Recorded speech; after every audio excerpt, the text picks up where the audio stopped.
the bumps and the potholes of life, we are miraculous, unexpectedly great. We are shocked to know the electromagnetic reality that takes place within us, where miracles happen every second, because life on earth in the flesh is a miracle.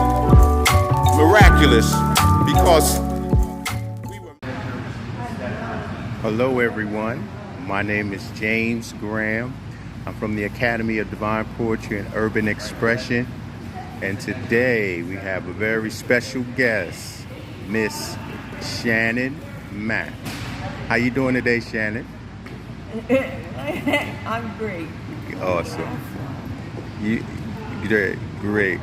We are here at the Boys and Girls Club here on Center Street in Trenton, New Jersey.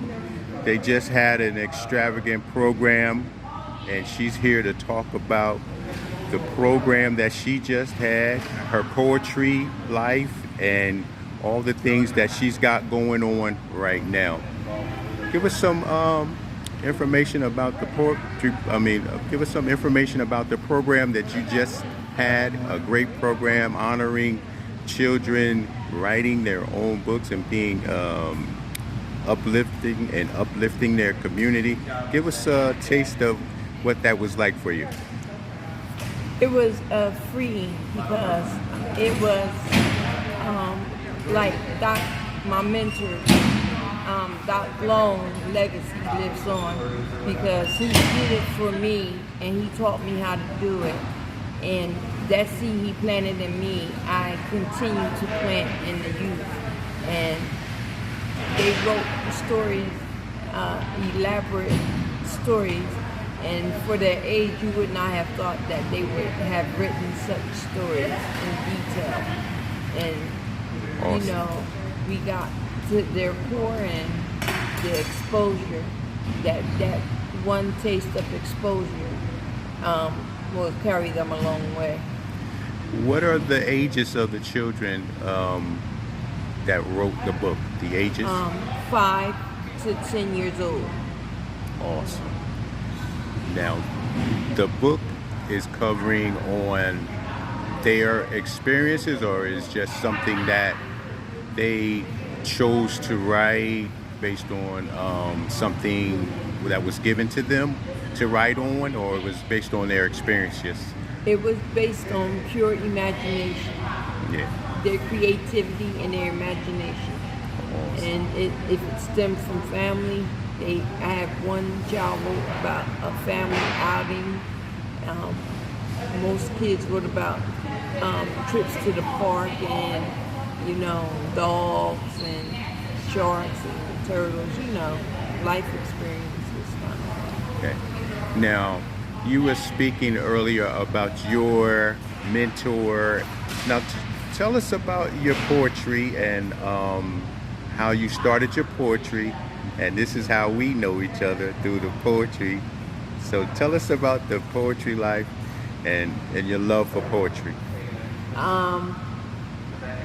I began writing poetry when I was 5 years old, because when I saw Maya Angelou on TV doing her poem, which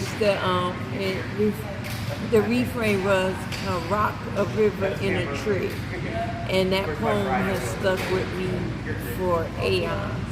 And I studied her to the point of what her life, how she got her name Angelou from Angelos, and from being married to Taj Angelos, her studies in Africa, how her owning a brothel. I had to really do the research on her and get to love her. And then it really emphasized the love of her work, because now I knew where it came from, all of her life experiences. Mm-hmm. And that encouraged me to write about my life and what I was experiencing. And it was freeing, and it freed me to be who I was, and took a lot of stress and anger and depression away, wrote it away.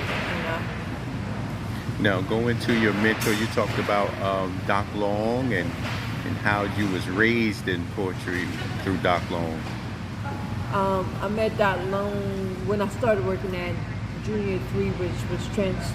They changed it to Trenton High. West, yeah. When they Trenton High West. And he came up to me, he said, "Hey, Afro." I said, "Huh?" Because no one really knew me. Because in Trenton, I really wasn't a known name at all. He said, "Yeah, you're Afro. You're the young lady who does poetry." Because mainly I did in Philly. I didn't know I had a name in my community. Yeah. But I guess that happens. And he said, "I want you to come be a liaison with me and the kids. You want to be the community liaison." And he would set these trips up. We would be at Bristol Myers Squibb. He would have us all over the place. And then he had us doing poetry that was not like everybody's poetry. It was poetry everywhere, any and everywhere. He told us, he said, you can jump on a bar stool and do a poem. And your voice is what commands you when you do the poem. So when you go out to do a poem, if you are up there quiet as a mouse and no one wants to hear you, then you must go within and find your inner voice. Because the audience must come to the poem. And your voice commands their attention. Not the words, but how you speak.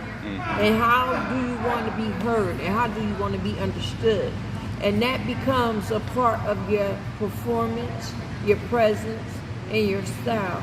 And that's what people respect you for and know you for when they say your name, And I just was like, yeah, look at this guy. He had us shouting, like, we be in the church in the balcony reciting poetry. And we had some people downstairs reciting poetry, and we all come together and meet. And be on the same page. When we got up front, we would always come, "I am from where poetry is free.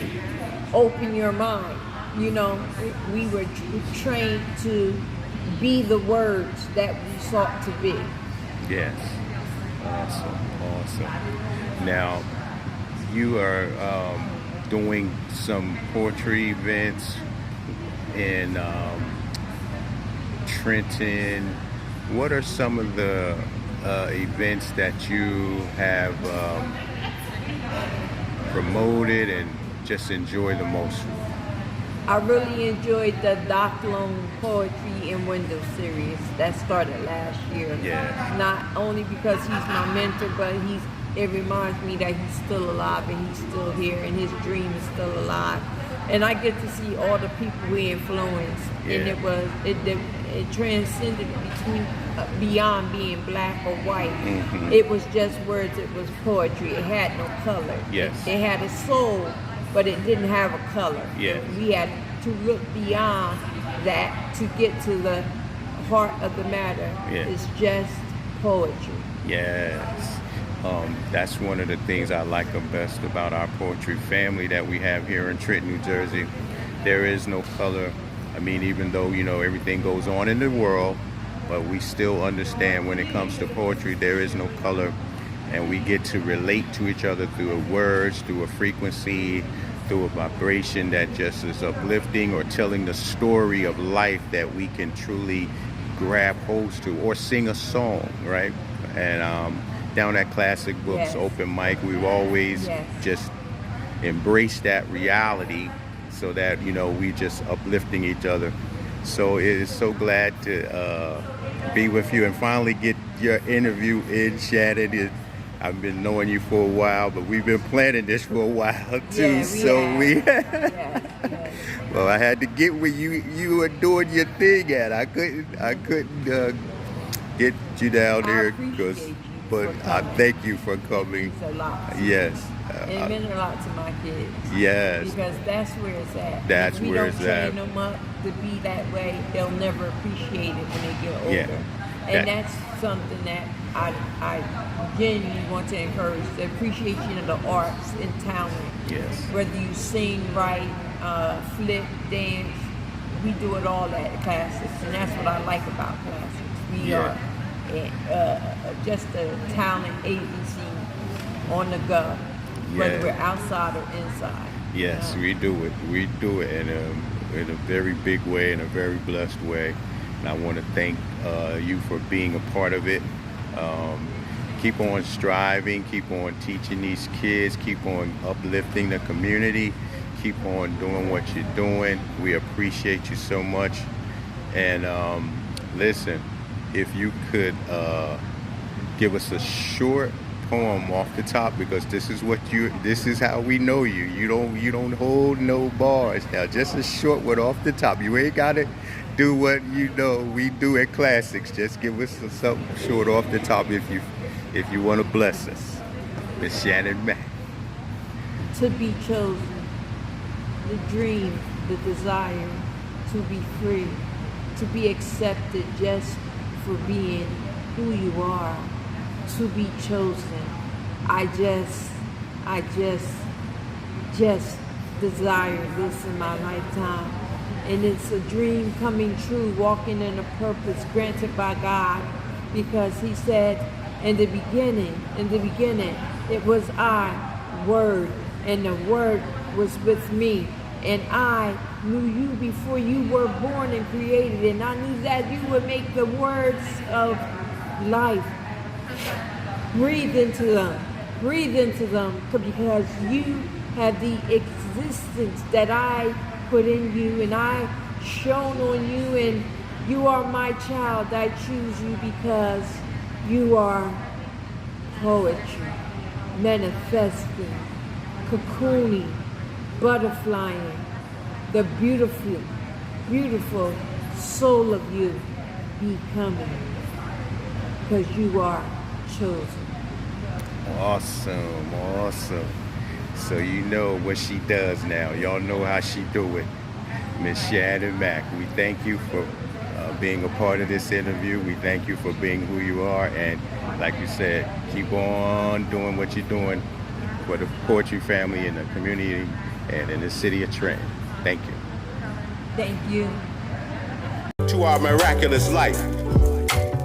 Use it and open the door to all the miracles. Nothing can stop us when we walk on through. No pain from the past, because we live in the now. Racism is a race that we already won. Clouds do rain in the sky, but they can't stop the sun from uplifting life to its true purpose. Miraculous, we feel our purpose. Unseen.